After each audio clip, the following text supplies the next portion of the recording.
সময় এসেছে সাজাতে হবে এই দিনের বাগান। শুধু হেলায় খেলায় যেন কেটে না যায় সম্ভাবনার ক্ষণ।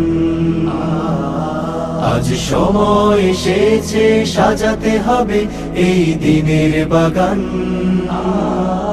শুধু হেলায় খেলায় যেন কেটে না যায় সম্ভাবনার ক্ষণ।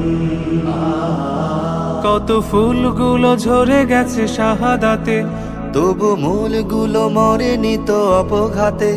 কত ফুলগুলো ঝরে গেছে শাহাদাতে, তবু মূলগুলো মরেনি তো অপঘাতে। মোরা আসহাবে রাসূলের জিন্দেগানির সাজে গড়ে তুলি শহীদি সোপান, গড়ে তুলি শহীদি সোপান, গড়ে তুলি শহীদি সোপান। আজ সময় এসেছে সাজাতে হবে এই। জামাত ইসলামের পক্ষ থেকে বাজারভাঙ্গা বাজারে আমরা গণসংযোগ করলাম। আমাদের আহ্বান, এ দেশবাসী 53-54 বছর বিভিন্ন দল, বিভিন্ন মার্কা, বিভিন্ন আদর্শ দেখেছে। জুলাই বিপ্লবের পর, জুলাই বিপ্লব যে হয়েছিল বৈষম্য দূর করার জন্য,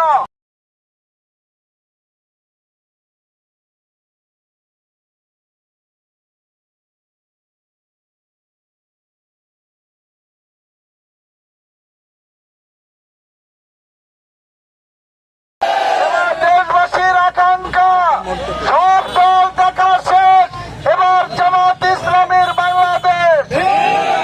এই বাজারভাঙ্গাবাসীরও আশা, আমরা সব আদর্শ দেখেছি। 53 বছর, আরো একটি বছর দেখলাম। আমরা আগামী দিনে ইসলামকে দেখতে চাই।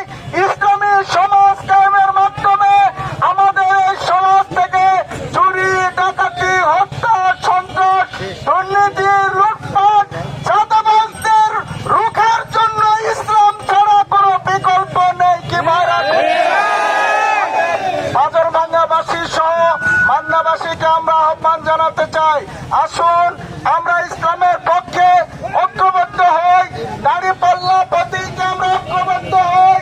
আগামী দিনে সুশাসন কায়েমের জন্য একটি শান্তিপূর্ণ, মানবিক, কল্যাণকর, আধুনিক, উন্নত মান্দা করার জন্য আপনারা আমাকে সমর্থন করুন, আমার দাঁড়িপাল্লা প্রতীকে বিজয় করুন।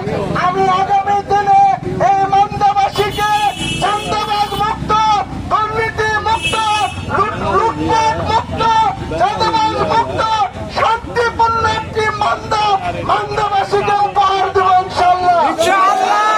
আমরা এই বাজারভাঙ্গাবাসীকে বলতে চাই, এই এলাকার পূর্ব মান্দার ঐতিহাসিক একটি হাট, এই মান্দা, এই বাজারভাঙ্গা ঘাটে একটি ব্রিজ করার পরিকল্পনা আমরা গ্রহণ করেছি। ইতিমধ্যে মান্দাবাসী যদি আমাকে নির্বাচিত করে বাজারভাঙ্গা ঘাট সহ আত্রাই নদী খনন, আত্রাই নদীর দুই ধারে বন্যা নিয়ন্ত্রণ পথগুলো মজবুত করে বাঁধা, আমাদের ফেরি বাঁধগুলোকে আরো মজবুত করা সহ আমরা মানুষের যোগাযোগের জন্য ওই মিঠাপুর, পলাশবাড়ি, চৌকা, বাজারভাঙ্গা, বুড়িদহ, প্রসাদপুর, কালকাপুর, আয়াপুর ঘাট সহ 6 থেকে 8টা ব্রিজ আমরা এখানে করবো ইনশাআল্লাহ।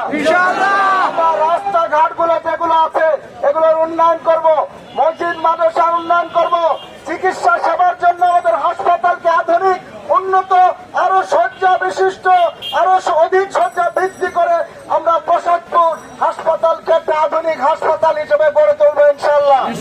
আমরা মা শিশুদের জন্য একটি আলাদা হাসপাতাল খোলার পরিকল্পনা গ্রহণ করেছি ইতিমধ্যে। সাম্রাজ্য ভাইরা, আগামী দিনে এই মান্দার বেকারত্ব দূর করার জন্য আমরা বেকারদের কর্মসংস্থান সৃষ্টি করব, বেকারের হাতগুলোকে আমরা কর্মের হাতে রূপান্তর করবো ইনশাআল্লাহ। আজকে সংক্ষিপ্ত পথসভায় আপনাদের কাছে আহ্বান জানাতে চাই, আবারও আসেন। আমরা 54 বছর দেখেছি কোন দল কেমন, কোন নেতা কেমন, কোন মার্কার ভোট দিয়ে আমরা কি সুফল পেয়েছি। আগামী দিনে এই দেশবাসী, মান্দাবাসী দাঁড়িপাল্লাকে বিজয় করে 5টা বছর আমাকে এই মান্দার উন্নয়নের জন্য সুযোগ দেবে।